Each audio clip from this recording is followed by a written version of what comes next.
got VIP access, so I'm gonna go through the back. What's going on?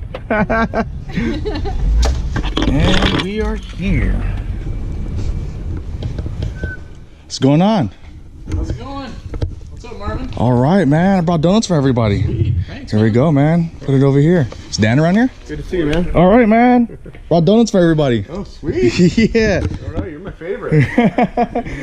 I brought you your donuts, brother. Yeah, you're the man. Yeah, so I'm out here at the Headwaters shop, and we're gonna get my boat serviced. Let's do it. Let's do it. All right.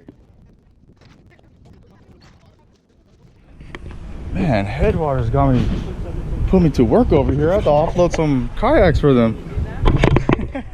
It's all good. I like to help out as much as I can. And Bam over here is gonna go ahead and service my drive. Oh yeah. I'd like to see how it's done, so maybe in the future I can do it myself, but I'd rather have a native certified tech do this right now. See how this works out. And check this out. You have to cut up a boat, huh? Yeah. It's my partially finished masterpiece. Dude, it just looks dope like that, you know?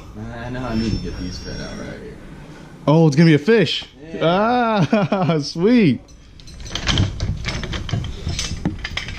So what Bam's doing over here is taking off these, what do you call these? These are crank arms right here. Crank arms, and gotta use the right tools to do the job. I suggest that you don't do it yourself until you get the right tools, and he's got the Berley Pro, it's called the spanner wrench? Yeah, it's Berley Pro makes a spanner wrench. Yeah. It's sized out. The big ones here for this upper drive gear here, this housing, and then the smaller ones. Why do you recommend this rather than ones you can get at like a Harbor Freight or at the auto stores? Not all of them are gonna fit. Oh, gotcha. Yeah, so this one's specifically for this drive right here, and it also comes with a crank arm puller. And this is crank arm puller. Crank arm puller right here is vital. If you don't have this right here, you're gonna be beating your crank arms off with a hammer, and you're gonna end up messing things up. Gotcha.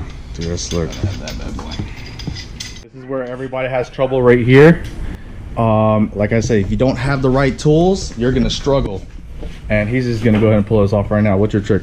All right, so sometimes they're real tight.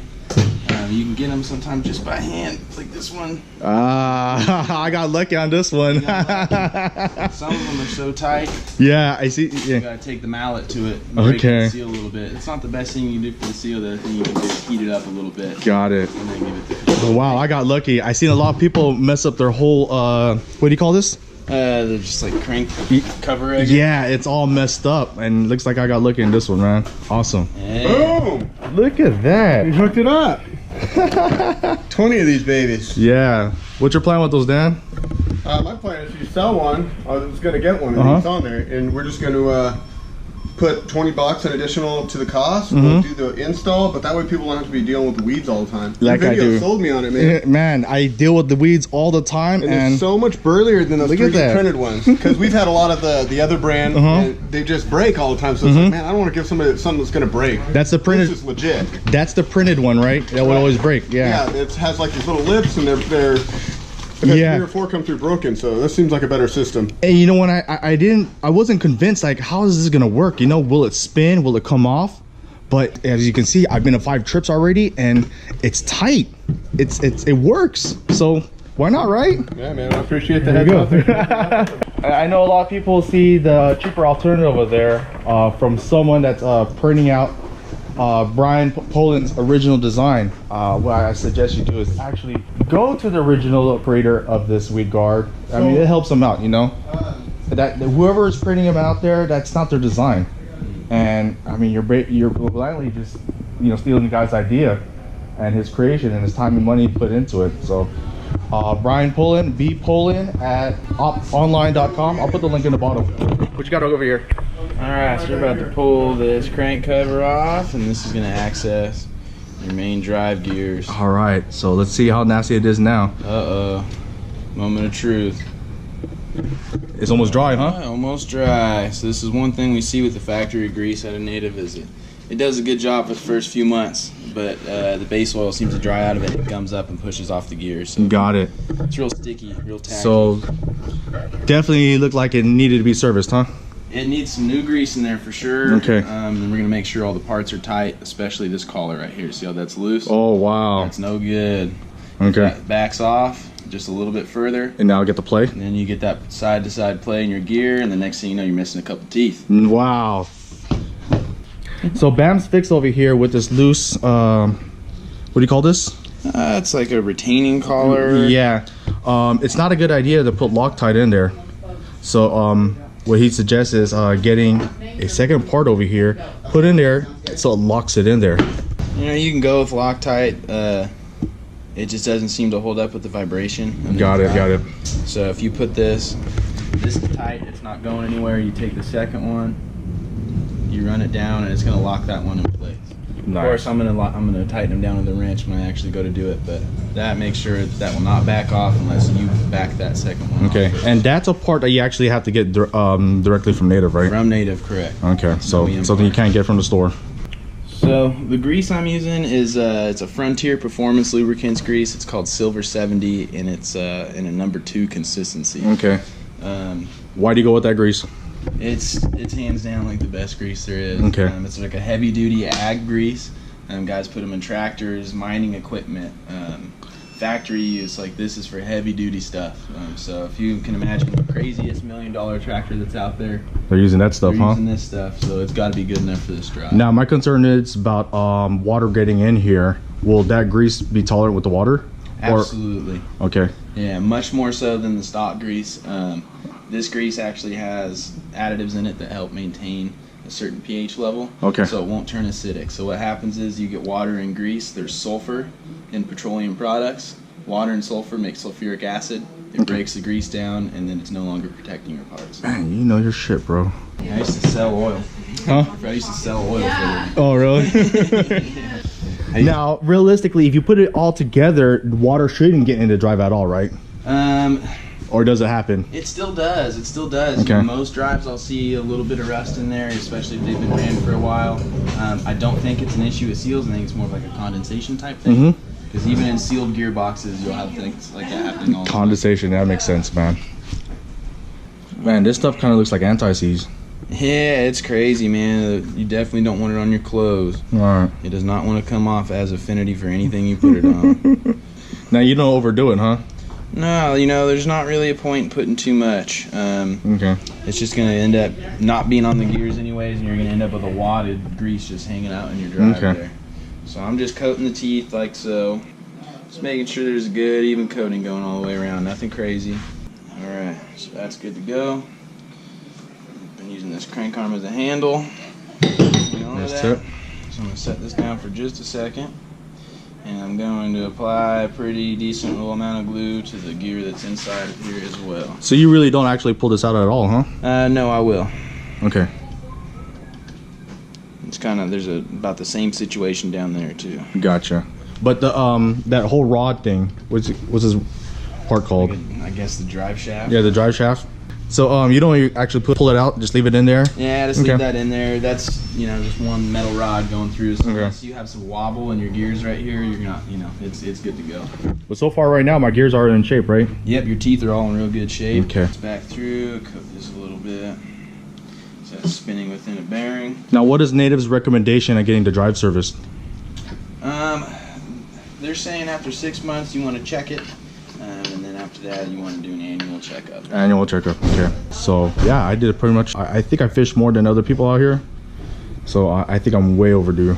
Yeah, you got some hours on this bad boy. Still looking good, though. Thanks, man. And right here, I'm just making sure I'm rotating this drive shaft as I spin this gear on. I want to make sure that I'm not bumping teeth on the way down. So there we go. See.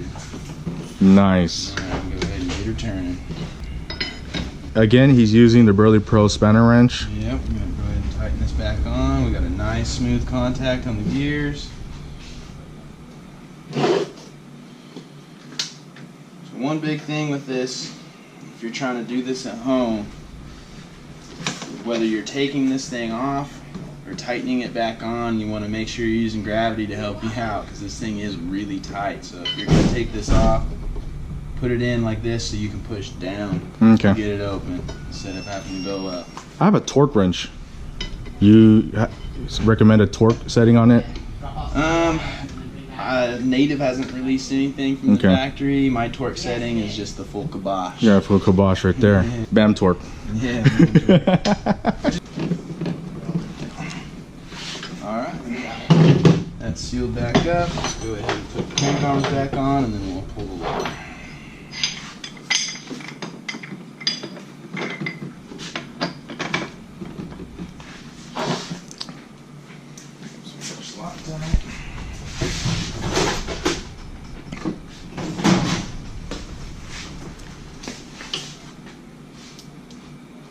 And you use blues so it's easy to break, huh? Yeah, it's not as permanent of a bond. Okay. The red one's pretty tough, man. The red one's brutal. You usually got to use some heat. Yeah. To get that one done. Should I hold this for you? Yeah, if you don't mind. Cool. So as I tighten these arms, this is another problem that people seem to be facing. What is that? I've seen it kind of come back a few times, guys that don't either don't tighten their crank arms enough, and they back off in use, and it strips out the crank arm, it strips out the spindle and the bolts. So that's not a cheap fix, huh? No, it's just kind of a pain in the butt to go ahead and get it right. Yeah, huge inconvenience because you got to get the parts directly from Native again, right? Exactly, huge inconvenience. So again, I'm going to go ahead and use gravity, have to make sure I'm pushing down, and I'm going to bring these two guys together until I can't do that no more. Yes, sir. So we're going to go down. Twice. And boom. There you go. It's locked on. It ain't happening. Bam torque. Bam torque.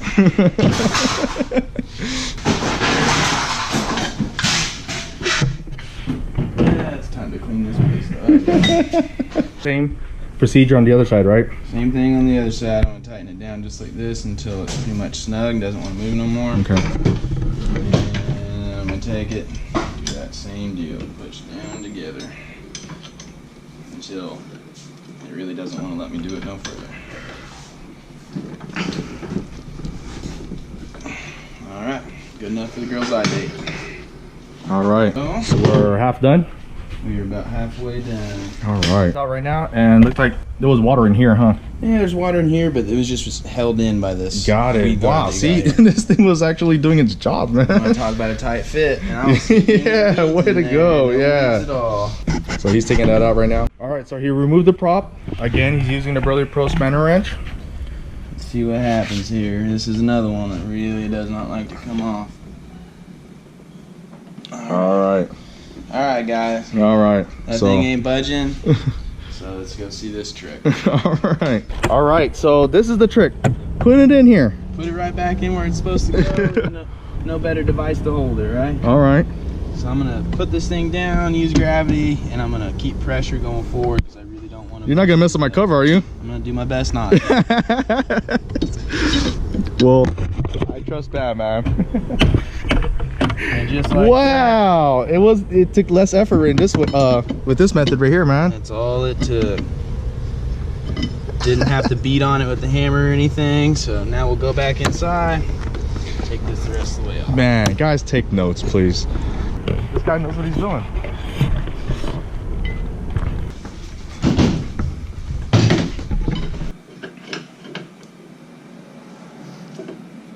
Sometimes water will get in there too. Yeah, this is another area that you got to seal between whatever you would call this and like your lower unit housing here. That makes we'll make sure that these 4 bolts holding that on are tight. There's a gasket in there, and then this seal right here. So those are the 2 areas you can get water in besides condensation. Now my gears, they're looking really nice. They're looking nice and shiny. There's not a whole lot of grease on them, but they're not dry. Okay. And your teeth are looking nice and straight and That's even. great, man. And shoot, I take my boat out probably around 3, well, on a good frequency, maybe 2 or 3 times a week. On a very busy week, maybe at least 4 times. But right now with school starting, shoot, I'm barely out on the water once a week now. So you can get a good idea how much hours I put into my boat. And my fishing trips are at least maybe 5 to 6 hours at a time. So if I had some sort of suspicion that this gear on the bottom of this drive shaft here that meets this lower transmission had issues, I would go ahead and pull this housing off to access it. Okay. But since I can sit here and feel the teeth with my finger and feel that there's no deviations, I'm gonna go ahead and I'm just gonna put grease on it and call it good. Yeah, you can see his lady game's pretty sick.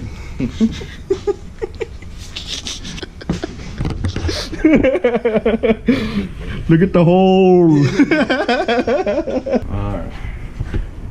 And some grease. That's pretty funny. You can't take it. Oh gosh. Alright. Put a little bit more.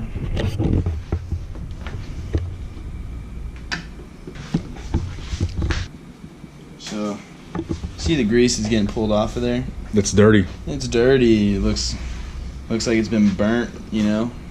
It's been hot or... That's caused by friction from metal to metal, right? Yeah, so it's a combination of heat with the friction of metal to metal and then some of the water reacting with that.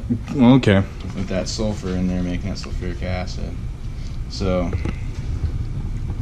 a lot of times if you ever go to change grease in like a trailer hub or something like that, it's burnt. It's not actually burnt. It's that acid that smells like that. That's Got it. Burnt grease is actually you're smelling that acid. So, and repeat of what happened up top.